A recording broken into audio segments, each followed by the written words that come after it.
Tantor Audio, a division of Recorded Books, presents The Realm Between, The Curse, by Phoenix Gray, narrated by Neil Hellegers.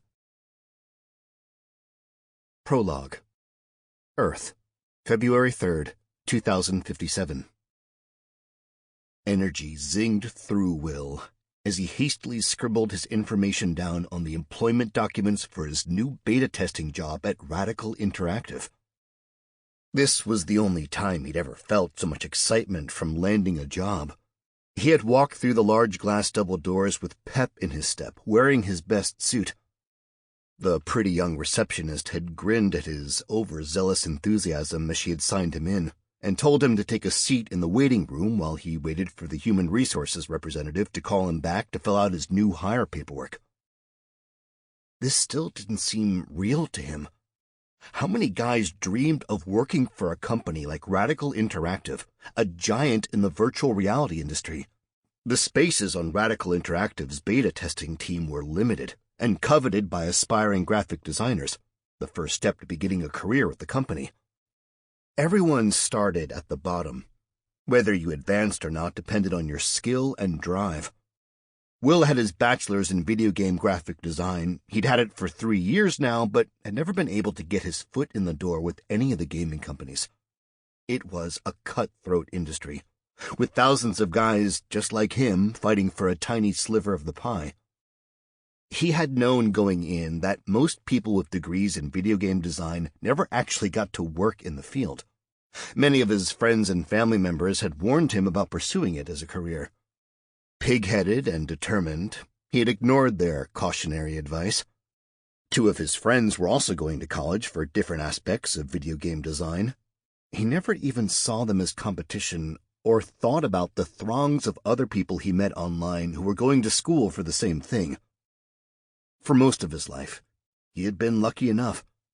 He had amazing parents who loved and supported him, great friends who always had his back, and a nerdy girlfriend he had met in his character development class. Why shouldn't the gods favor him in this too? Right out of college, he had applied to every video game company he could think of. Why start at the bottom when he'd served his time and gotten his degree? He went straight for the jugular, putting his name in for video game graphic design jobs that required years of experience. After a few months of rejection letters, he became more humble. Maybe it wasn't so easy to land a job in the industry after all. He thought he had an impressive portfolio, but there were admittedly others that he'd seen online that blew him away. It was clear that the world was full of amazingly talented, jobless graphic designers. His parents began to pressure him to get a job, and he eventually took on part-time work at a restaurant while he tried to beef up his portfolio to better match the competition, and continued to submit his application whenever a job slot would open at one of the major gaming companies. But luck didn't seem to be on his side, and the cold reality of his folly started to creep in with all of its despair. He would likely never work for a gaming company. Not wanting to waste his degree entirely, he went into the tech field. He didn't dislike his job, but it wasn't ideal. Few things were more frustrating than getting a service call and walking into someone's home to find that their cat had walked behind their computer and unplugged it. Were people really that lazy these days that it was easier for them to call his company than to follow a cord? The answer was yes. Unfortunately, the world he lived in was full of morons that never ceased to amaze him. Life became stale, for lack of a better word. He settled into his droll existence, fixing computers during the day and escaping into the fantasy worlds he had wanted to help build at night. It was bittersweet every time a new game came out. While he loved playing them, it was also a reminder of what his life should have been. How did the people who landed these jobs get in? He wondered. Did they have connections? Was his portfolio really shit and he just didn't know it? He had asked several of his friends, and they'd always seemed impressed by his work, but perhaps those opinions were biased or they were just trying to be nice. He wasn't sure he cared anymore. Life hadn't dealt him the hand he had wanted. so he just had to play the cards he was given.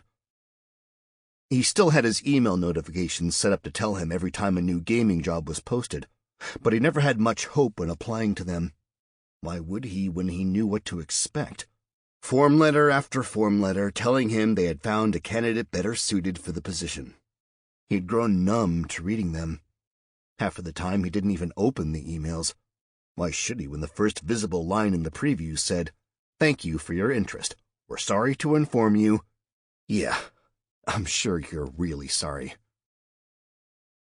Radical Interactive wasn't a gaming company, which is probably why they hadn't just passed over his application when it landed on their HR desk.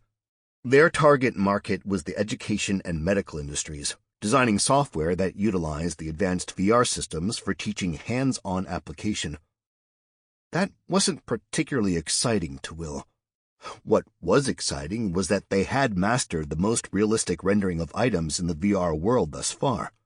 They only promoted the best of the best graphic designers to work for them, which meant that Will had a real chance of getting his name out there if he could advance in the company.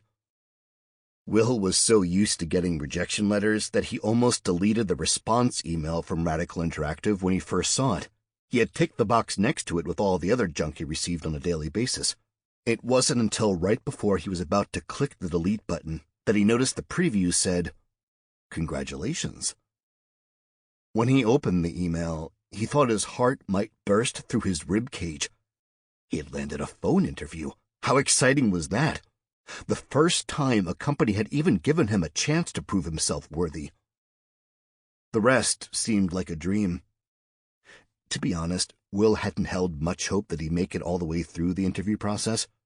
Even though Radical Interactive wasn't a gaming company, positions were still highly sought after. He nearly shit himself when they raved about his portfolio and wanted to take him on immediately. Now, he was finally going to get a shot at his dream.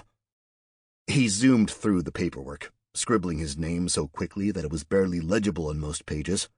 His eyes scanned over the documents, the W-9 and the non-disclosure agreements and all the other red tape that comes with starting a new job. He'd seen similar forms many times before at other jobs he'd worked at. It wasn't until he reached the very last form that he gave pause. Consent to beta test The Realm. If he remembered correctly, The Realm had been Radical Interactive's maiden voyage into the VR MMORPG world. Back then, the company was just a startup, and they didn't have the funds to hire the best designers in the business. The game was blocky, glitchy, and had an underwhelming response when pitted against the competition. Sales of the game never really spiked, and it was practically forgotten before it even gained ground. The company nearly went under from the failure of the project. That's when they shifted their focus to smaller applications, focusing on quality for their short educational games instead of spreading their resources thin to build a giant immersive world. For a moment, Will was excited that they might be trying to revamp and revive the game. That was a project he'd definitely like to work on. But as he read down the paper, he realized that they weren't planning on a wide release. Instead, they were testing the game on patients with brain issues, working with the medical industry in the hopes that they could use the game to repair damaged parts of the brain to make patients whole again. Will just couldn't imagine how the blocky rendering could do anything but frustrate the people subjected to it. The gameplay videos he'd seen were less than impressive, which is why he'd never bothered to pick up the game. Of course, he'd never tell them that. "Is something wrong?" Belinda, the HR lady, asked when she noticed Will furrowing his brow. She looked curt and professional in a beige pencil skirt and a white blouse with a ruffle around the collar. Her light brown hair was pulled back into a sleek ponytail. Thick-rimmed black glasses framed her eyes in squares, giving her that sexy, demure librarian look. "No," Will shook his head. "I was just kind of hoping you guys were going to revive The Realm." If Radical Interactive did decide to get back into the gaming industry, it would be a dream come true for him. "Did you ever play it?" Her voice rang with skepticism. Will doubted she frequently was told yes. Then again, maybe he was wrong. Most people who really wanted to work for a company researched it thoroughly. And the Realm was the very start of Radical Interactive. Whether he liked it or not, he would probably have to pick up a copy and give it a playthrough if he ever wanted to advance in the company. It would be a good suck-up tactic if he ever got a chance to talk to the higher-ups. Surely he could find something about the game to praise, even if it was crap. Did you? He turned the question around on her, not wanting to offend. No, video games aren't really my thing, she admitted with a hint of embarrassment.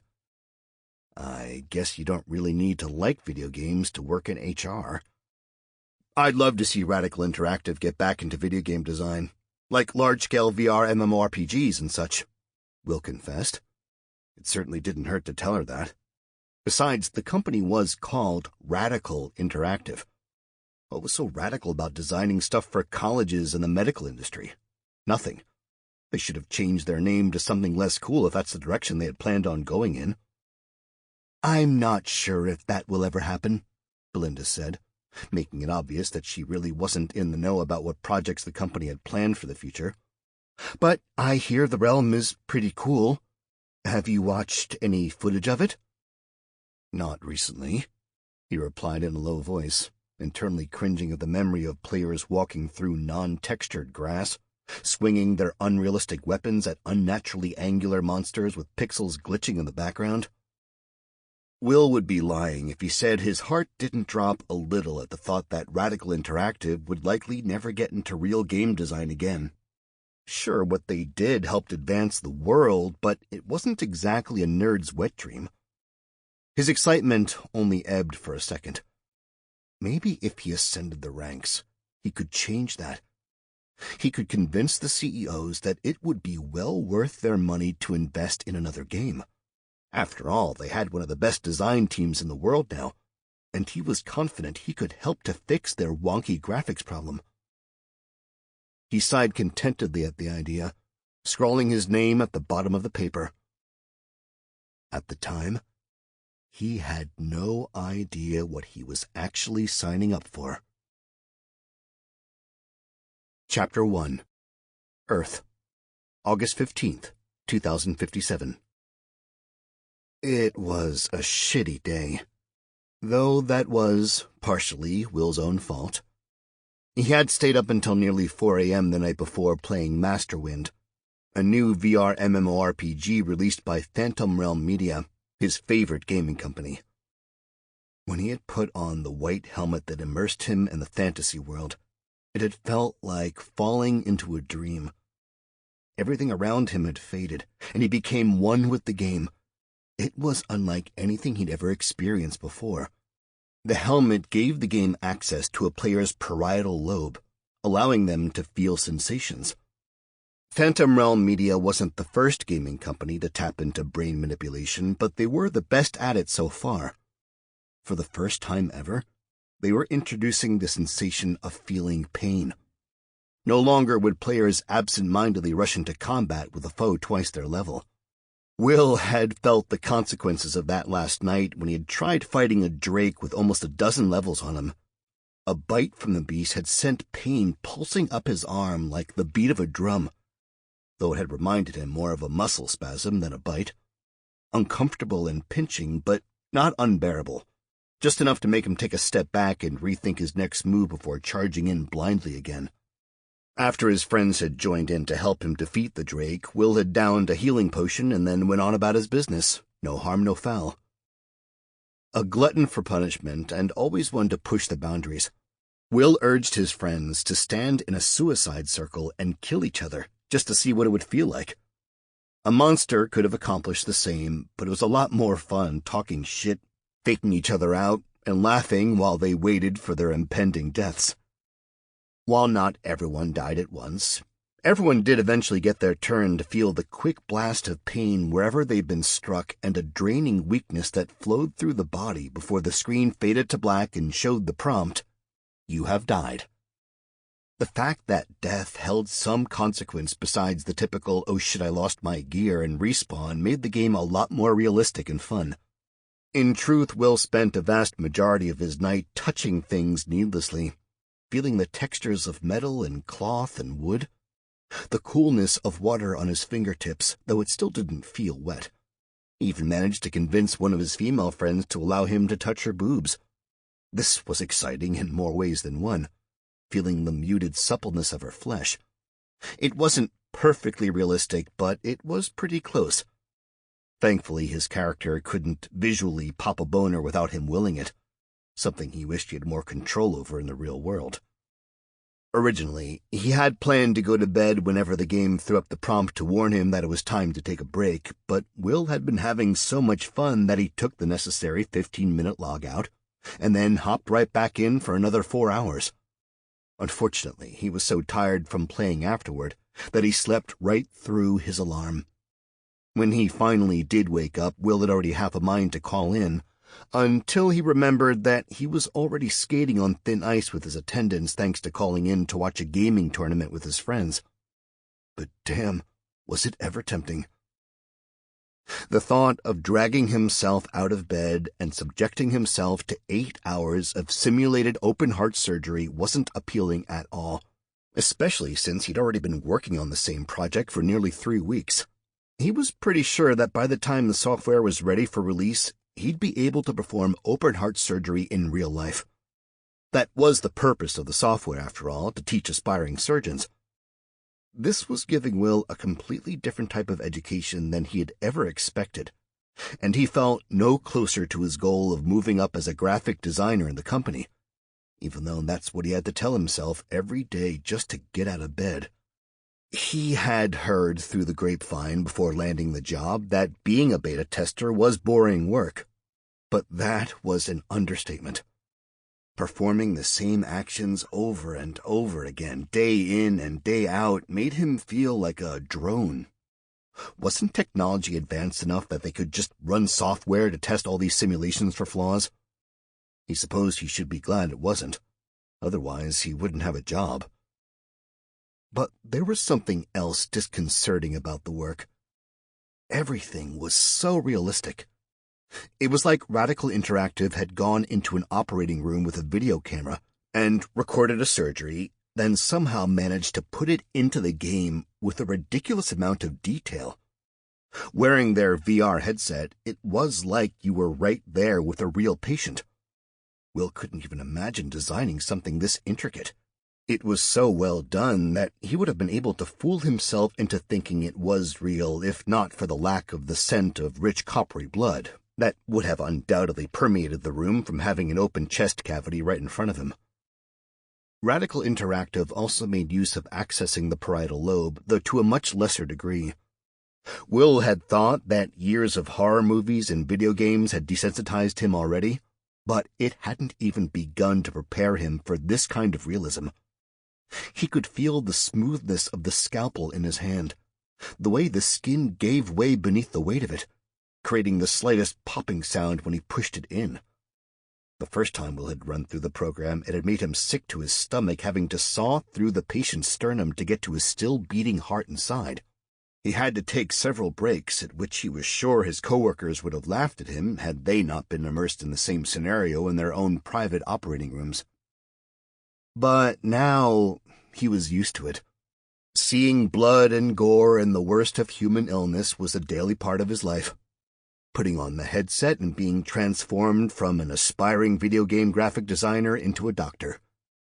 He and his coworkers jokingly called themselves doctors when they were away from the office grabbing beers. It would have been a good way to pick up girls if Will wasn't already in a relationship.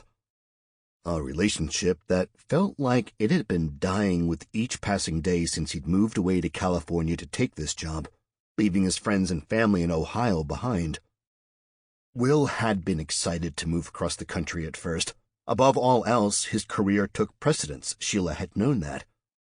Though it broke his heart to do it, Will had given Sheila the opportunity to bail on the relationship before he left. But she had insisted that they could still make it work, despite the distance. For about the first month after he left for California, they made sure to video chat every day. But as the weeks and months ticked on, their contact became less and less. Now he was lucky to get a text a day from her and video chat once a week. He could feel her boredom with the relationship when they spoke, and to be honest, he felt it from his end too. That didn't make him want to let her go anymore, though. They had had a good thing when he was in Ohio. So much in common they never got sick of spending time together. Will had been certain that she was the girl he was going to marry up until he'd gotten the acceptance email from Radical Interactive. He had even bought an engagement ring with the plan to propose to her. But that had all fallen apart the second he found out he was moving, and she wasn't willing to move with him. She had switched her major shortly after they'd met to veterinary medicine, realizing that it was probably more lucrative than going into the already oversaturated video game industry. She had been working part-time as a kennel tech at one of the local veterinary hospitals when they had met, and it was obvious she had a great love for animals and their well-being. It only made sense that she would want to continue that line of work. Now a veterinary technician, she'd only had one more year of school left before she could start her internship, and she'd already been promised a position at the veterinary hospital she worked at, so it didn't make sense for her to follow Will to California when she had already begun building the foundation for her career long before he had. Worse was that they had no tentative plan in place for either of them to eventually relocate to be closer to the other. As much as it hurt him, Will was pretty sure that Sheila was relying on his career failing so that he moved back to Ohio to be with her, though she always only voiced support for his decision behind a veil of pain. She was a good girlfriend. No man could ask for better, and that's why it hurt him so much to feel like he was losing her. When Will called to tell his boss that he was going to be late, he was met with irritation. That was to be expected. What hadn't been expected was the meeting that followed when he actually got to work, his superiors rounding him up into one of the empty office rooms typically reserved for small meetings. They scowled at him in disappointment as they informed him that if he was late or tardy one more time, he'd be out the door. He took the lecture like a beaten dog, his tail between his legs, muttering his apologies. They reminded him of what a great opportunity it was to be working for Radical Interactive, and he didn't dare to disagree. It was true, after all. This was his one chance in a lifetime, an opportunity that most aspiring game designers weren't afforded. He was almost as confused as they were as to why he was fucking up so much. But deep in his heart, he knew it was because his passion wasn't in the work. The first few weeks of seeing everything that Radical Interactive had to offer were exciting, getting to play with their tech in a limited fashion. But the shiny new car smell had worn off quickly with the repetition of his job, and there were days where he downright dreaded coming into work. "I won't be late again," he promised, trying to sound as earnest as possible. "You better not be," his supervisor warned in a strictly business voice. Usually it was hard to take her seriously. At only 5'2" and with a youthful face littered with freckles, it felt like a child was lecturing him, not someone 2 years his senior.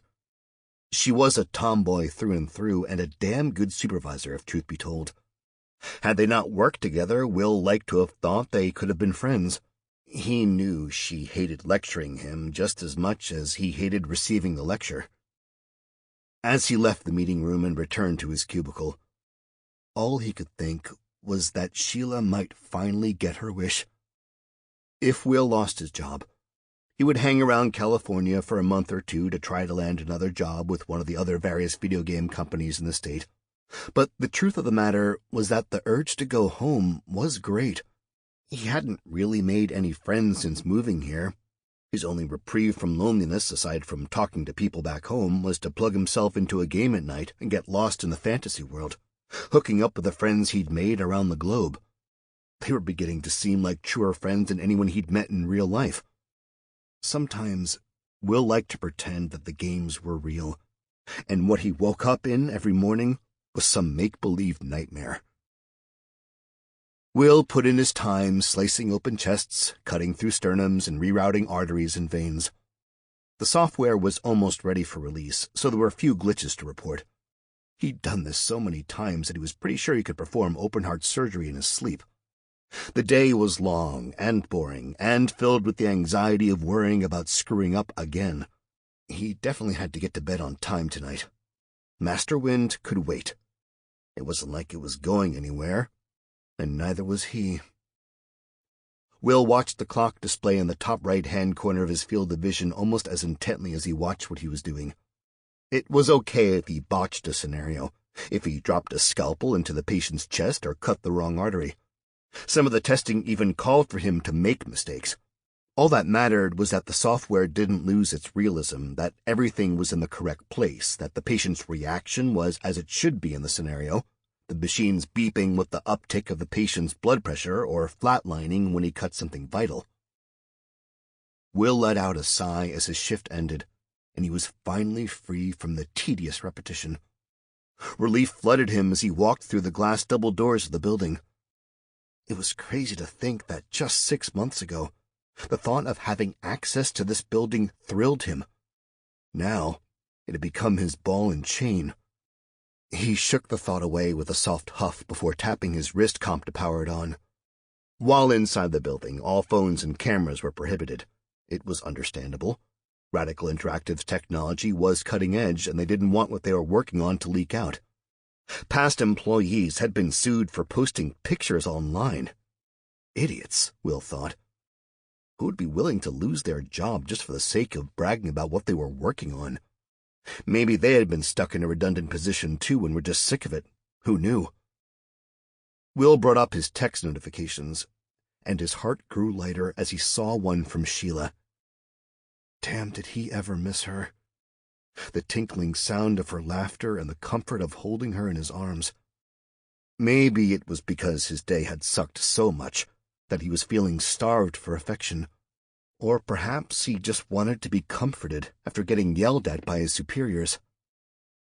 But as soon as he read the message from her, all of the happy feelings inside of him faded away.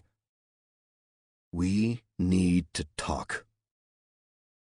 Historically speaking, nothing a woman has ever said after those words has been a good thing. Dread gathered in Will's gut, bubbling and leaving a vile taste in his mouth. Something told him that he'd need to be sitting down for whatever she had to say. Something also told him that he was about to get dumped. Better get this over with, Will muttered as he headed out into the parking lot. He usually tried to sneak out a few minutes early to avoid the traffic that accumulated from everyone getting off from work at the same time. But his impatience to hear what Sheila had to say would most likely get him stuck behind a line of cars.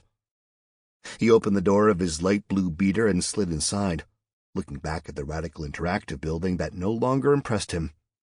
It was red brick on the outside with windows lining all 3 stories. Branching out in 4 directions, the building was shaped like a cross. Just like the company it belonged to, it was unique in terms of architecture. The first floor was partially underground. White steps led up to the second floor where Will worked. He sighed, thinking about climbing those steps again in the morning and cutting open more chests. Thankfully, his supervisor had told him that the project should be wrapped up by the end of the week. At least that was something he had to look forward to. Will tapped on Sheila's face to dial her number. A few rings later, she answered like she wasn't happy to hear from him. "You wanted to talk?" he said, just wanting to get to the meat of the conversation. "Yeah," she hesitated. "What's up?" he spurred her on. "How was your day?" "Really? Do we need to have this meaningless bit of chatter when you're about to drop a bomb on me?" "It was shitty." "Oh, I'm sorry." Sheila's voice trailed off solemnly. Will could detect traces of guilt, and he half expected her to. "We can talk about this later if you like." There it was. Even at her worst, there was usually a sweetness to Sheila. At least he knew she still cared about him to some extent. "No, it's fine. Same as all the other days, really," he lied, trying to alleviate some of her stress and get her to say whatever it was she needed to say to him. Are you sure it's all right? Now she was just stalling. It's fine. Just say what you need to say. Sample complete. Ready to continue?